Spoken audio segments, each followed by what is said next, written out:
ஒரு சாதாரண auto driver ஒரு இரவுல எடுத்த முடிவு முழு சிட்டியவே அதிர்ச்சியில் ஆழ்த்தியது. எப்படி? ஒரு சிட்டியில முருகன் அப்படிங்கிற ஆட்டோ டிரைவர் வாழ்ந்துட்டு வராரு. அவர் மிகவும் நேர்மையானவர். பணம் குறைவா இருந்தாலும் தவறான வழியில சம்பாதிக்கிறது நினைச்சதே இல்லைங்க. மனைவி, ஒரு சிறிய அழகான குழந்தை, அவனுடைய உலகமே அவ்வளோதான். ஆனா அவன் வாழ்க்கையில அவ்வளோ கடந்து வர்றதுங்கிறது எளிதல்ல. வீட்டு வாடகை பாக்கி இருக்குது, மகளோட பள்ளி கட்டணம் இருக்குது, அப்புறம் அவங்க மனைவி பாக்கியத்துக்கு உடல்நிலை சரியில்லை. இந்த மாதிரி நிறைய பிரச்சனைகளில் இருக்கார். ஒரு நாள் இரவு மழை கொட்டிக்கிட்டு இருக்கு. முருகன் ஆட்டோ நிறுவனத்தில் தனியாக நின்றுக்கிட்டு இருக்காரு. அப்போ ஒரு கருப்பு கார் அவனுக்கு பக்கத்தில் வந்து நிற்கிது. கார்லேருந்து ஒரு மனிதன் அவசர அவசரமாக இறங்கி வராரு. அண்ணா, சீக்கிரம் இந்த பையை ரயில் நிலையத்துக்கு கொண்டு போங்க, நான் பின்னாடியே வர்றேன் அப்படின்னு சொல்லிட்டு ஓடி போகிறான். முருகனுக்கு ஒரே குழப்பம். அந்த மனிதன் மிகவும் பதட்டமாக இருந்தான். சில நிமிடங்கள் கழித்து போலீஸ் ஜீப்பும் வேகமாக அங்கே வருது. இங்கே கருப்பு காரில் யாராவது வந்தாங்களா அப்படின்னு போலீஸ்காரங்க விசாரிக்கிறாங்க. முருகன் ரொம்ப பதறான். அவன் உண்மையை சொல்லலாமா வேண்டாமான்னு அமைதியாக இருக்கலாமா அப்படின்னு யோசிக்கிறான். ஒரு நொடியில் யோசித்தவன், இல்லை சார், யாரும் வரல அப்படின்னு சொல்லிடுறான். போலீஸ்காரங்க அங்கேருந்து கிளம்பிடுறாங்க. முருகன் ஆட்டோவிலிருந்து அந்த பெரிய பையை பார்க்குறான். இதில் என்னதான் இருக்கும், எதுக்காக போலீஸ்காரங்க துரத்திட்டு வராங்க அப்படின்னு ஜிப்பை திறந்து பார்க்குறான். உள்ளே 500 ரூபாய் கட்டுக்கள், கணக்கில் அடங்காத பணம் அவன் கண்ணு முன்னாடி நிற்குது. அதிர்ச்சியில் உறைஞ்சு போகிறான். அந்த அளவுக்கு பணத்தை அவன் வாழ்க்கையிலே பார்த்ததில்லை. அந்த நேரத்தில் அவன் மனதில் 2 குரல்கள் ஒலிக்குது. இந்த பணம் இருந்தால் உன் குடும்பம் காப்பாற்றப்படும், இது உன்னோட பணம் இல்லை. இப்படி முருகன் 2 குரலோட குழப்பம் அடைகிறான். அவன் ரயில் நிலையத்துக்கு போகிறான். ஆனால் அந்த மனிதன் வரவே இல்லை. 1 மணி நேரம் காத்துக்கிட்டு இருக்கான். அப்போ திடீர்னு 2 பேர் அங்கே வர்றாங்க. பையங்க அப்படின்னு கடுமையாக கேட்குறாங்க. முருகனுக்கு ஒரே பயம். யார் நீங்கள் அப்படின்னு கேட்குறான்.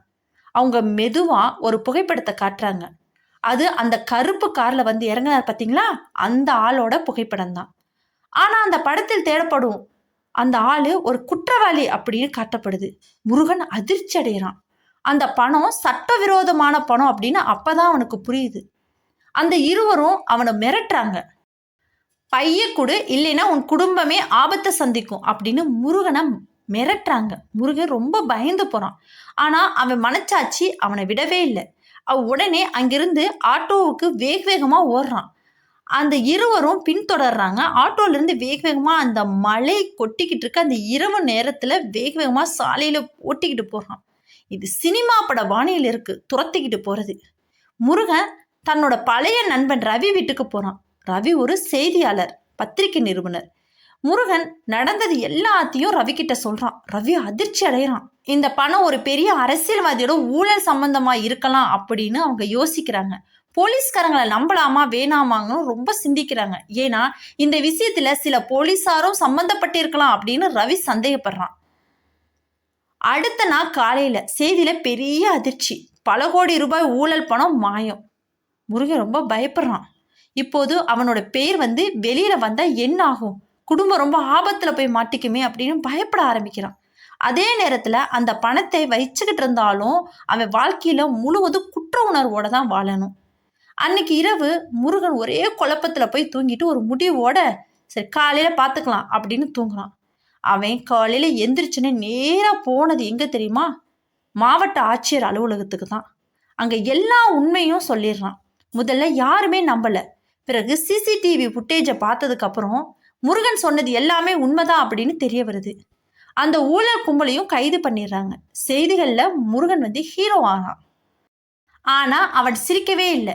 ஏன்னா அவன் சொன்னான், நான் பெரிய சாதனை எதுவும் செய்யலை, எனக்கு சொந்தமில்லாதது நான் எடுத்துக்கல, அதான் அப்படின்னு சொல்கிறான்.